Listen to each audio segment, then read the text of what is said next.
What's going on, Athlete Haven family? This is Taj Deshawn. Hope you guys are doing well. Thanks for joining us tonight. Wish I could be there live with you guys, but we figured having this recorded would be the next best option. So first of all, Marcus, thank you for having me, man. As you know, I'm a big fan of what you're doing. Christian, thank you for all the back and forth and being patient with me and coordinating this to make this happen. But for those of you guys who don't know me, like I said, my name is Taj Deshawn. I'm the founder of ThriveAfterSports. You see it behind me. The author of this book, Thrive After Sports, helping athletes dominate the game of life, and also co-authored this book, Athlete to Entrepreneur, Powerful Stories of Transition from Players to Professionals. Marcus is actually a co-author in this book. Where's he at? Boom, look at Marcus right there. Hold up, if I can get this lined up. There he is. Look at Marcus right there looking smooth, y'all. Look at this man right here. We're working on volume 2 of this right now. But anyway, so I'm an athlete transition coach, helping athletes really make that transition from either the college, the professional, or the Olympic level to figuring out what they want to do next in their lives, how they're going to make a powerful transition and ultimately apply the athletic mindset to whatever they do next in life, whatever that is, right? Hence the name Thrive After Sports. I don't want anyone to just survive when they're done playing their sport. I want them to thrive. So I've been doing that, been coaching athletes since 2018. Also have a podcast called Thrive After Sports. And like I said, I'm an author as well. And I'm vice president of Self-Publish in 30 Days, the company that helped me publish these books. And I help other athletes tell their stories to the world. So like I said, wish I could be there with you guys tonight, but I do have a great presentation that I want to share with you guys. This is not going to be a PowerPoint presentation. I really don't have anything to show you as far as like a PowerPoint or any different slides, but I may share my screen a couple times. But with that being said, I do want to encourage you guys to take some notes because as you can tell, I talk fast, I think fast, and I guarantee you some of the things that come up tonight, you're going to want to reference them or go back to them. And I'm going to be sharing a few things. I got some questions for you at the end. By the way, I have some suggestions that you can use. So like I said, I'll share my screen on that, but please just take a moment to get a pen and pad ready and be ready to take some notes before I really get into it. Another topic that Marcus asked me to speak about tonight was drafting mentors and modern networking. So modern networking and drafting mentors. And some of you guys may be thinking like, what, how boring. I don't want to talk about networking. You know, a lot of times when we hear the word networking, we think that, you're just at some event. Everybody's all stuffy, wearing a suit and tie, and you're trying to hand out business cards or just have small talk while you're drinking a cocktail or whatever the case may be. But as you all know, we live in a different world where you can network and connect with people on a very genuine level, really from the comfort of your own home, thanks to the power of technology. And I want to give you guys just some tips on how to do that. So that's what I mean by modern networking and how you can really put yourself in position to win just by getting yourself in front of the right people who can help pull you up, but also connecting with people who can be, teammates to you, people that you can run with. Like Marcus, I consider Marcus a teammate, right? We serve a very similar group, but we have different ways that we do it, but we run together. And Marcus and I connected because we were both doing some modern networking and nothing but great things have come from it. And the concept of drafting mentors, I want you to think of drafting mentors like this. Every professional team has a draft, right? We just finished up the NFL draft. Every college team, it's still drafting. They call it recruiting, but colleges are always recruiting new players. That's a draft in a sense. So what I mean by drafting mentors is that when you're done playing your sport, you want to put yourself in a position where you are drafting people into your life who can pull you up, right? So just like a professional team would draft the best players, you want to draft people into your life who can help pull you up, people that you can run with, and you want to be very intentional about doing that. You want to draft the right people. Like even to this day, I'm always looking for people who can help pull me up. I have a lot of great people who have helped me get to where I am today, a lot of great mentors when it comes to business and coaching and podcasting and, writing and publishing books, a lot of great people who have helped me get here. And I'm always on the lookout for more people that I can draft into my life, not only that I can run with, but who can help pull me up. So that's what I mean by drafting mentors. Okay. Now, before I really get into it, I like to share this just to let you guys know a little bit about me before I dive in. So as you can see, this is a statue of this person up here is at the top of the ladder, pulling the other person up. The backstory behind this statue is that When I graduated, I played football at Stony Brook University. When I came home from Stony Brook, I was completely lost. I had no idea who I was outside of being Taj, the football player. And when I moved back home to California, I was just living back home in my childhood bedroom. I was really depressed, guys. I was struggling to figure out who I was, who I wanted to be, what I wanted to do with my life. And one day out of the blue, I woke up hungover. I was, like I said, I was drinking because I didn't know what to do or how to articulate what I was experiencing in terms of the loss of identity and not knowing who I was outside of the football jersey. Right. And my mom comes in and she's like, Taj, I was at the store today and I saw this statue and something reached out to me, or something, called me to grab this for you. And so she grabbed the statue and, put it down on my desk. And guys, this was like 2014, 2015. So really, for the past 7-8 years, I've kept this everywhere that I've gone. And to me, what it symbolized is that no matter where you're at in life, as long as you focus on pulling people up and finding people to pull you up, nothing but great things can happen and things are always going to work out for you. So I like to share that because really from the day she brought that into my room and put it on my desk, it really changed the trajectory of my life. So I started out in sales, and then because of the statue, when I was at my sales job, I had this on my desk and I was like, I'm making great money in sales, but I feel like I want to be helping people at a greater, on a greater level. I feel like I was being called to serve. That led me into recruiting, right? So I got a job in recruiting and I was helping people put food on the table for their families. And then in that recruiting job, after a while, I started thinking, man, I want to serve at a greater capacity. And that led me to leaving my recruiting job and taking all those skills I had been learning and founding ThriveAfterSports in 2017. And, that was an amazing way for me to basically go back and help the people who were going through what I went through, just trying to figure out who they were after their sport. And so that's why that statue is important to me. I just want to share that to set the tone for what we're going to get into today in terms of drafting mentors and modern networking. And really just want you guys to understand that the more you lean into helping people, the better off you're going to be. I can't repeat that enough. One of the best tools that you can have in life is understanding how to work with and connect with people. Because think about it. A lot of people will tell you, if you want to be successful in business or in life, you got to learn these skills or get this certification or, become great at sales or learn how to raise money. All these things really come down to learning how to connect with people. Because at the end of the day, the money that you're looking to earn through your business, through your career, has to come from people, from one person to another. People break business down into all these different categories of, B2B or B2C, business to business or business to customer. But really, all business comes down to is human to human. So the better you are at connecting with other human beings, the more successful you will be in life and in business. And like I mentioned earlier, just like this ladder, it's always important to have someone who is pulling you up and someone that you're pulling up.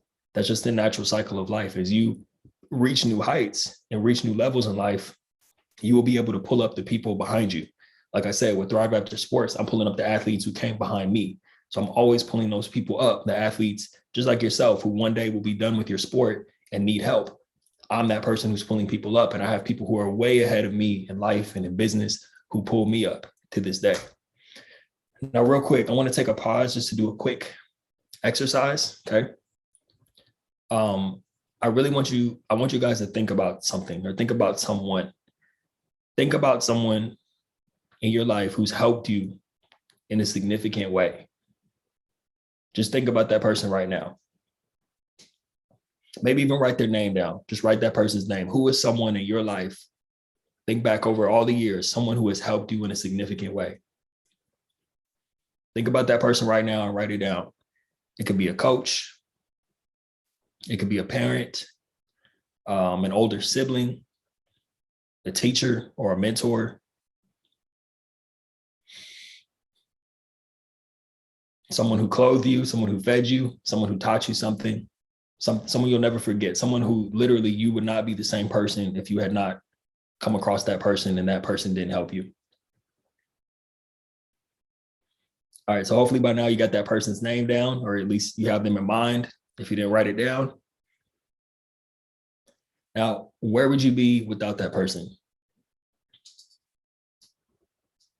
And like I said earlier, that cycle continues, okay? So this is what I really want to get across. the same way you feel about that person who you wrote down or who you were thinking about, or I said, who is someone who's had a significant impact on your life, the same way you feel about that person, you will have the opportunity to be that person for someone else one day, right?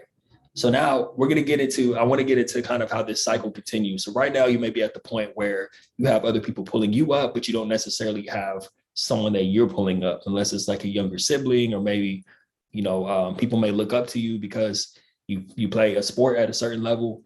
But at the end of the day, all of us, no matter how great you are, even if you have a professional career, of course, we all understand that you're going to have to hang up the jersey at some point. And the question then becomes, what do you do at that point, right? What example do you set for the generation of athletes coming up behind you to show that there is life after your sport and you still have the ability to do great things? Like I said, especially if you apply the athletic mindset. So that's why I wanted you to think about that person and just have it be very clear that you will be that person for someone else someday. Now, before you start drafting mentors in your life, you have to know what you want to draft them for, right? As an example, let's say when you're done playing your sport, you know that you want to get into real estate. So the type of mentors you would want to draft or attract into your life are people who are successful in real estate. This could be people who you know directly through friends and family. It could be someone you find online and you just reach out to them. But the bottom line is you have to know what you want to reach out to that person for. So I want to invite you guys to try this out. So when you're thinking about, and this kind of gets into the transition work a little bit, when you think about who you want to be after you're no longer playing your sport, the first question you want to ask is not how am I going to make money, right? Of course, do what you need to do to pay bills, make ends meet. I'm not saying just go completely broke and don't think about money at all. But ultimately, fulfillment comes from crafting a vision for yourself that you can apply your athletic mindset to long term. I know you're like, Taj, you said that already. But listen, I'm repeating it so that it really sticks. Sometimes you have to hear things multiple times for it to really resonate, right? So you want to think about what is going to bring you ultimate fulfillment. What can you bring the same level of tenacity, the desire to improve and work on your craft? What area or what field can you apply that to? Because once you have that vision clear, that enables you to be able to find people, draft those mentors who can pull you up. Okay, so start with this. I always recommend that when someone's trying to figure out what they want to do with their life, career-wise, or just, what their new life's mission is going to be, what they're going to pursue, ask yourself the question of who do I want to serve? Okay, who do I want to serve? So for me, easy, right? I'm using myself as an example. Who I want to serve is former athletes who are coming out of college or coming off their professional careers and have no idea what they want to do with their lives. They need help. They need guidance. They need some sort of clarity to figure out what direction they're going to go so they can pursue it. So figure out who you want to serve. I would suggest you write that down. Think about who you want to serve right now. Okay. So it's who, and then how do you want to serve them? So for me, how I want to serve them is the who is the athletes, former athletes. The how I want to serve them is I want to help them transition, right? So who, how, and then the last step is what. So who do I want to serve? How do I want to serve them? And what do I want to do to serve them? So I'll go back to myself again, just so it really, really sticks. Who do I want to serve? Is former athletes. How do I want to serve them? Helping them transition out of their sport to find clarity around the next chapter of their lives. What do I want to do? Coaching, podcasts, books. So the what is writing books, helping them tell their stories to the world. The what is having a podcast that athletes can listen to and get advice on how to transition, and also hear great people, hear stories of great people like Marcus and other people who I've had as guests on the podcast.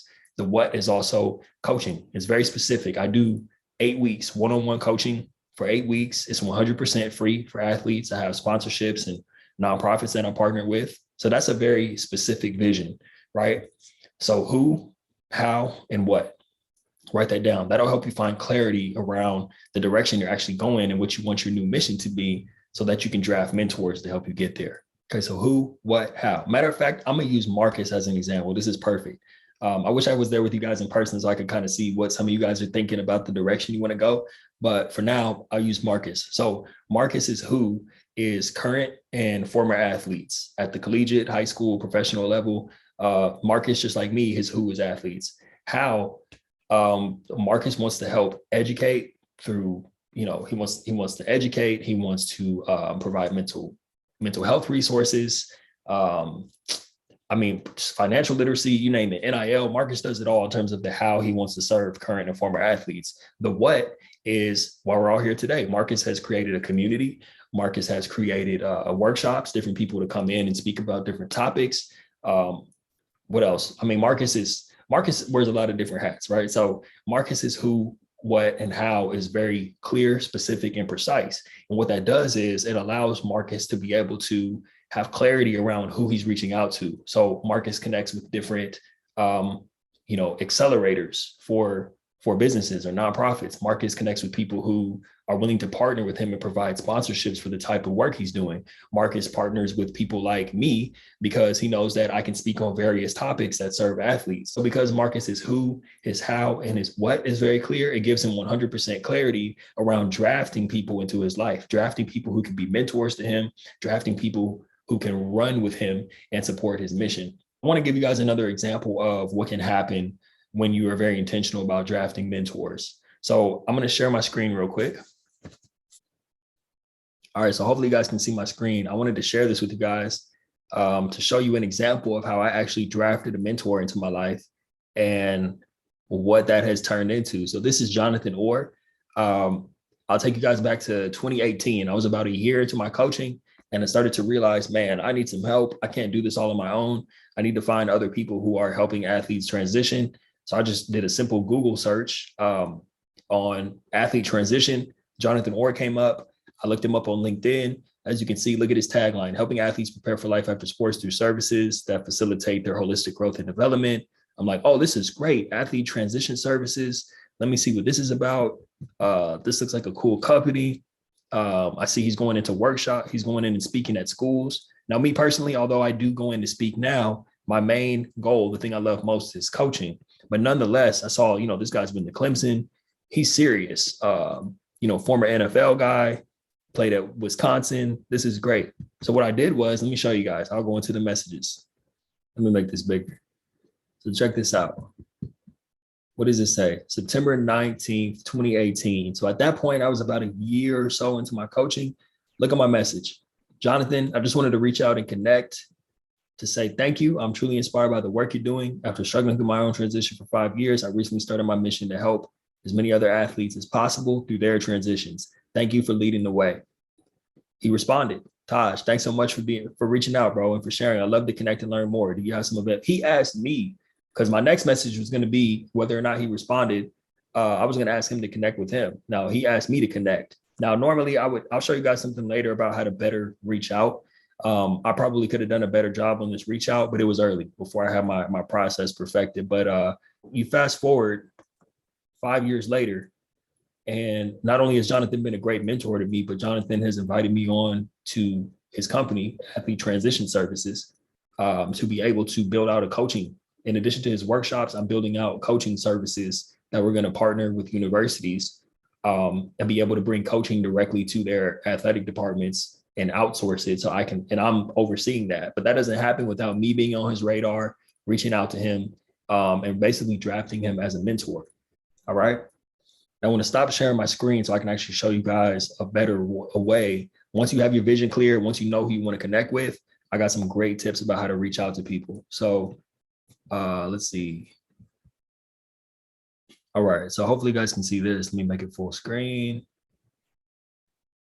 Oh, that's weird. Maybe not. Okay. So I wanted to show you guys this. This is my book, Thrive After Sports. I'm going to go to chapter 4, drafting mentors. All right. This is what I want you guys to see. So the whole chapter really covers my philosophy on drafting mentors. But the more important thing I want you guys to see is kind of how I recommend reaching out and then what you do when you reach out. Right. All right. Now, this is a much better representation of how you want to reach out to people. So if you see these timeouts in my book, these are more so like exercises that I recommend for you guys. So what you want to do is, once you have your vision clear, right, your who, your how, and your what, you want to make a list of at least 5 people who you would love to be mentored by based on the criteria mentioned earlier in this chapter.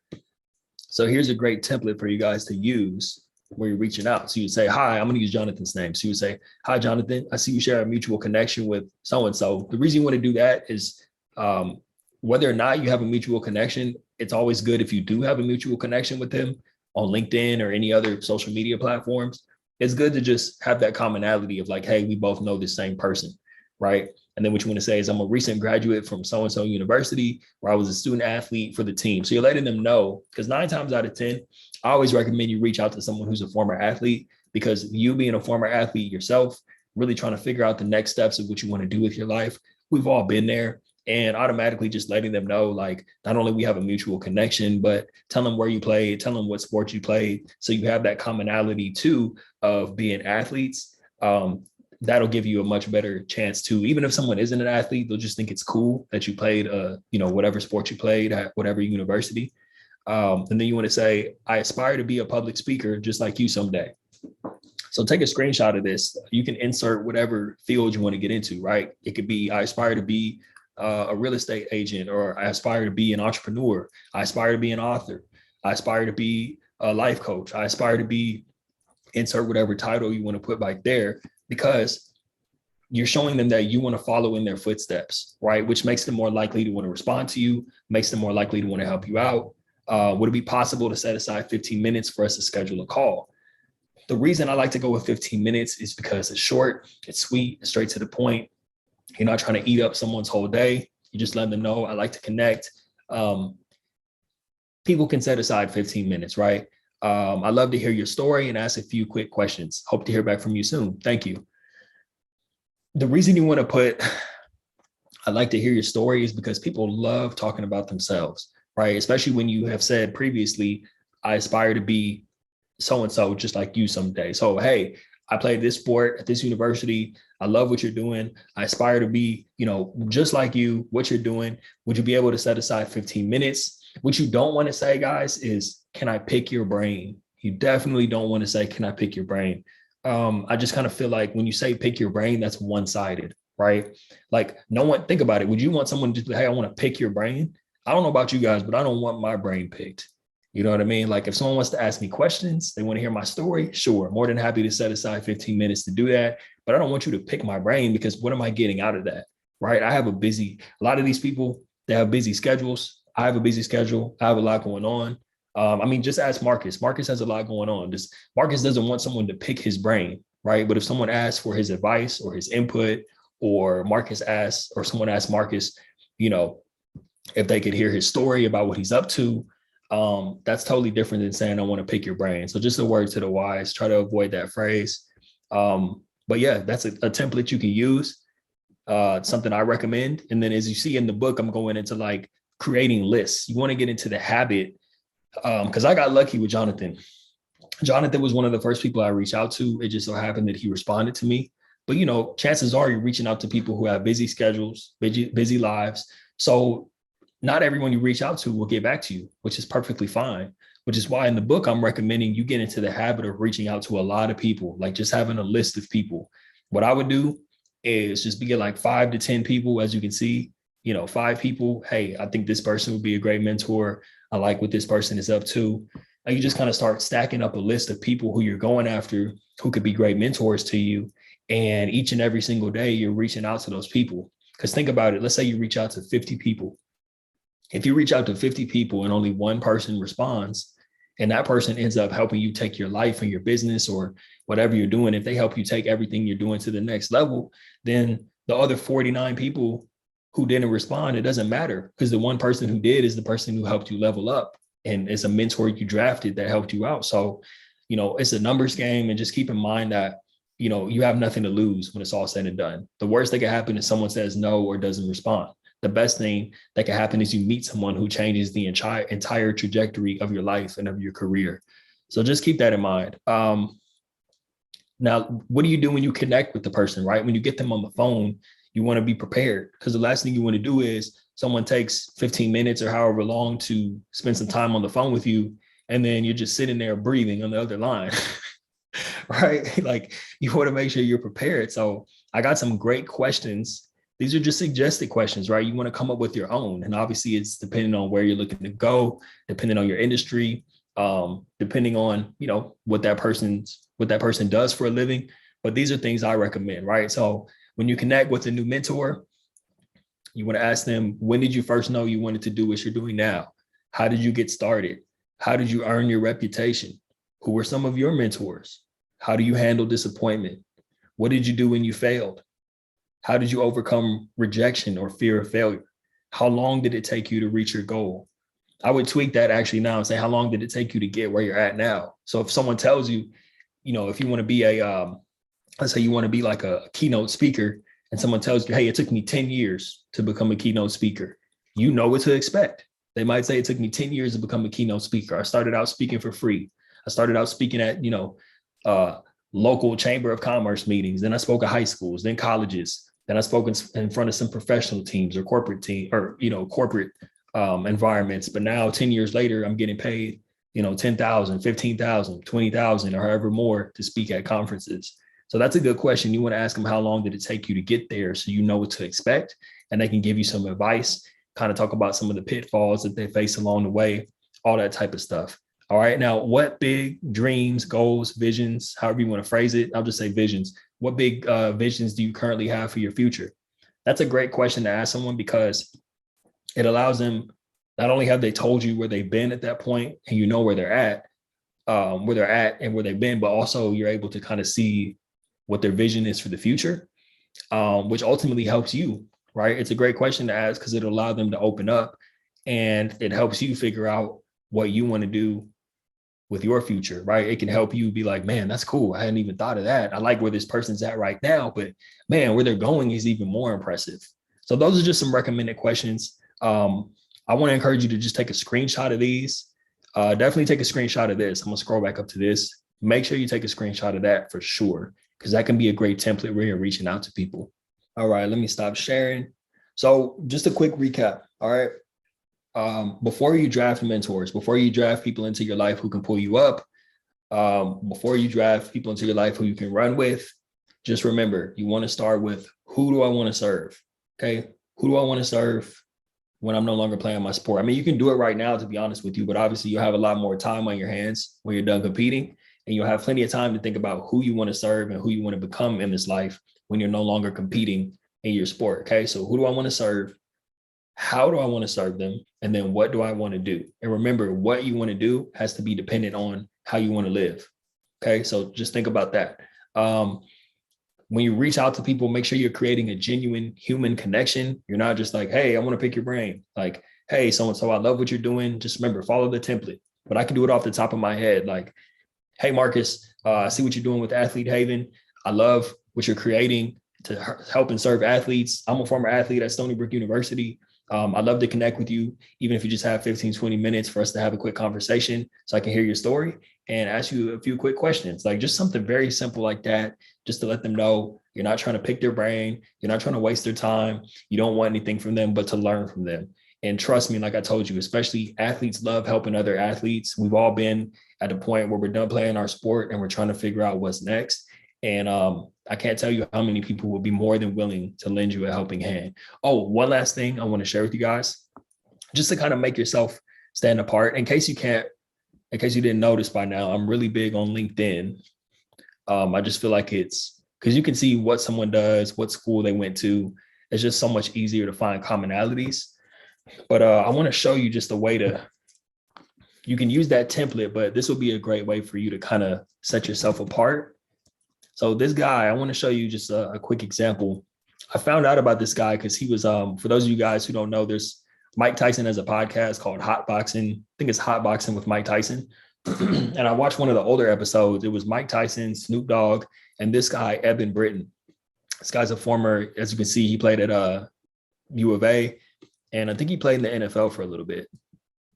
Yeah, he played with the Bears. He played in Chicago for a little bit. And there it is. Look, Hot Boxing with Mike Tyson. Right. So I saw the episode. I'm like, you know what? I'm going to look this dude up on LinkedIn. But this is what I wanted to get across. I reached out to him, but I just didn't send a typical message. I sent him a video. Like, you got to do whatever you got to do to stand out. On LinkedIn, you have the ability, especially if you're using the mobile app, you can send audio messages, you can send video messages. So instead of just blowing up people's inboxes with, people get spammed a lot. So if someone sees a video pop up, they're like, whoa, what's this? Maybe I'll just check the video out to see what it's about. This might be embarrassing, but I'm going to play it. Let's see what I was talking about here. What's up, man? Sorry to be weird. What's up, man? Sorry to be weird. I just finished a workout. I know I have my shirt off. I'm not trying to be on some weird shit, but I just checked my phone and saw that you accepted my request here on LinkedIn. So I'm like, let me just shoot this man a message. I reached out initially because I saw a video that you did a couple years ago with Snoop and Mike Tyson, and you were talking about athletes transitioning and some of the challenges that happen, especially in the NFL when, you're done playing and, it's just tough to transition away from the game. And then I started checking out more of your work, the Ebb and Flows podcast. And like, all right, I'm just going to reach out to this dude. Love the work you're doing. I've been coaching athletes for the past 3 years. I have a book called ThriveAfterSports and a podcast called ThriveAfterSports, where I talk about transitioning out of your sport at an elite level, collegiate or professionally. I interview great people like yourself. So if you're open to it, man, I would love to have you on, or at least just have a quick conversation to see if it's a good fit for you to jump on my podcast. I'm going to send you a couple of episodes below, or just the link so you can check it out. And yeah, man, looking forward to hearing back from you. Peace. All right. So look, see, this is what I mean by you have nothing to lose, right? What the worst that could happen is he didn't respond. I'm in there with my shirt off. Like, I was very transparent with him, told him why I reached out. I have this is not necessarily drafting a mentor, but in this case, I was trying to reach out to him and draft him to be on my podcast because I think he has a great message. And also he, let's be real, he has a lot of followers, so like him being on my podcast could help my podcast grow. Now you might think, wow, that was a weird video, Taj. I can't believe you did that with your shirt off and everything too. But guess what? He responded. Look, hey brother, sorry it took me a minute, but blah, blah, blah. So, and we're actually going to do the podcast in person. We're just trying to figure out a time. As you can see, this was almost a year ago. And we did do one that we recorded, but the audio was messed up on his end. So we ended up having to kind of reschedule, but we're going to do one in person sooner rather than later. So I showed you guys that just to like, hopefully, well, number one, just inspire you, like I said, to really drive the point home that you have nothing to lose. But also I wanted to show you that just so you can see, like, sometimes you got to think outside the box and do something that most people won't do. So instead of sending, like a message, just typing a message, send an audio recording, send a video, do something that make you stand out when you're reaching out to people. All right, I think I'll close it out with that. Just some assignments, I guess. Like I said, just write down some people or do some research on people you want to reach out to, craft your message, make sure you're sending something that's genuine, authentic, something that people will be more likely to respond to. And then when that person responds, whether that's someone you want as a mentor or someone that you want to run with as a teammate, make sure that you have your questions ready to go before you jump on the call so you know what you're going to ask that person. Yeah, I'll leave it at that. If you guys need anything from me, Taj Deshawn, just like it's spelled on the bottom left corner, Taj Deshawn across all social media platforms. My website is tajdeshawn.com. I'm here to support. If you need help crafting a message or anything like that, I'm available to you guys. I'm a resource. So once again, thank you, Marcus. Thank you, Christian. Thank you to the whole Athlete Haven team. I appreciate what you guys do. Yeah, see you around. Thanks for having me.